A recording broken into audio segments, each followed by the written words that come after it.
नहीं, मेरा मानना है कि इनके डेमोक्रेसी में यकीन नहीं है, विश्वास नहीं है, इसलिए विपक्ष को कुछ समझते नहीं है।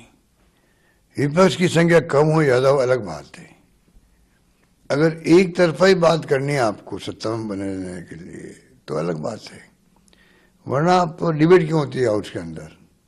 आपके मेजोरिटी आप हर बिल पास करवा सकते हो संख्या के आधार पर, तब भी हर बिल पे डिबेट होती है।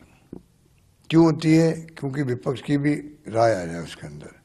ये डेमोक्रेसी का मूल है, उसको ये लोग खत्म कर रहे हैं। इसलिए चुनाव भारी बहुमत जीत जाए तो ये जो माहौल बन गया देश के अंदर कि आगे चुनाव होंगे कि नहीं होंगे, ये चिंता लगी लोगों को। संविधान का क्या होगा, बदल देंगे क्या, आरक्षण खत्म हो जाएगा क्या, ये क्वेश्चन मार्क क्यों पैदा हुए हैं कि कल गृह मंत्री जी को, अमित शाह जी को कल अलवर में सफाई देनी पड़ी इसके लिए कि हम कोई समाप्त नहीं करेंगे आरक्षण को। ये नौबती क्यों आ रही है? सर, प्रधानमंत्री आप लोग क्योंकि जिस तरीके से लोगों तक अपनी न्याय पत्र की बात कर रहे हैं, प्रधानमंत्री आपके न्याय पत्र को लेकर कहते हैं कि इस तरीके के अनाउंसमेंट कांग्रेस पार्टी कर रही है जिसपे खुद कांग्रेस के नेता जो है वो हंस रहे हैं, इस तरीके के स्ट्रॉन्ग शब्दों का इस्तेमाल कर रहे हैं। आपको अगर मैं ये कहूँ कि बीजेपी वाले बहुत हंस रहे हैं इनके कार्यप्रणाली को लेकर के, इनके फैसलों को लेकर के, बहुत अनरेस्ट है बीजेपी के अंदर, आरएसएस के अंदर भी है, तो इससे क्या? मेरा व्यूज है, मेरे पास फीडबैक आया है, कोई एक दो लोगों ने कमेंट कर दिए होंगे मान लीजिए, और क्या आप कमेंट कर दिया होंगे इन लोगों ने, इनको हम लोग ज्यादा गंभीरता से नहीं लेते हैं।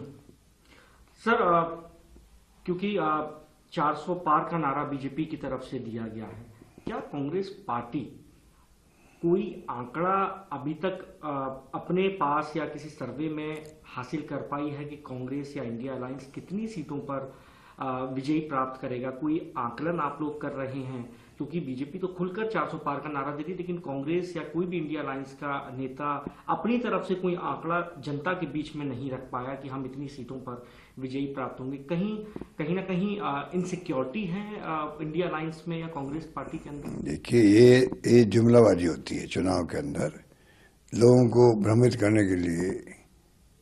ये पहले मैंने देखा, मेरा अनुभव कहता है कि मैं गुजरात का इंचार्ज था, तो अमित शाह जी उस वक्त में कई बार बोल चुके थे कि मिशन 150 और 97 पे आके रुक गए।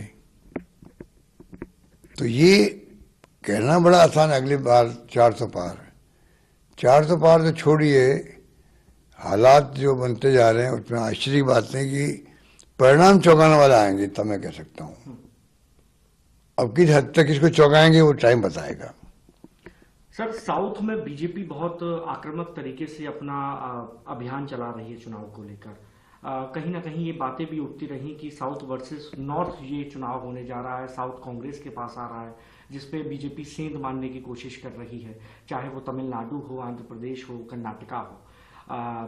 अब एक तरफ नॉर्थ में कहा जा रहा है कि कांग्रेस पार्टी के लिए कुछ नहीं है, तो क्या साउथ वर्सेस नॉर्थ भी कांग्रेस ये मानकर बैठी है, या कहीं ना कहीं ये भी एक अंदर खाने चर्चा है कि साउथ वर्सेस नॉर्थ हो रहा है? क्योंकि आप लोगों पर तो देश को बांटने तक का आरोप लग चुका है बीजेपी की तरफ से।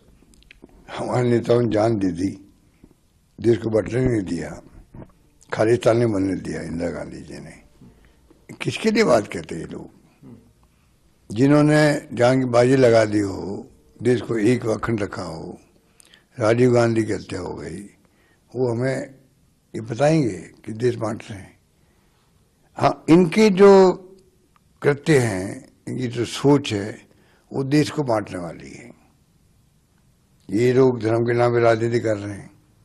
क्या 140 करोड़ की जनता जहाँ पर रहती हो, विभिन्न धर्मों के लोग रहते हो, अलग अलग भाषाएं हैं, क्या संभव है इस प्रकार से जाति के नाम पे, धर्म के नाम पर, कि भाषा के नाम पे कोई जमाने में बड़े बड़े आंदोलन होते थे, तो क्या वही वापस वक्त लाना चाहते हैं? क्या शांति देश के अंदर?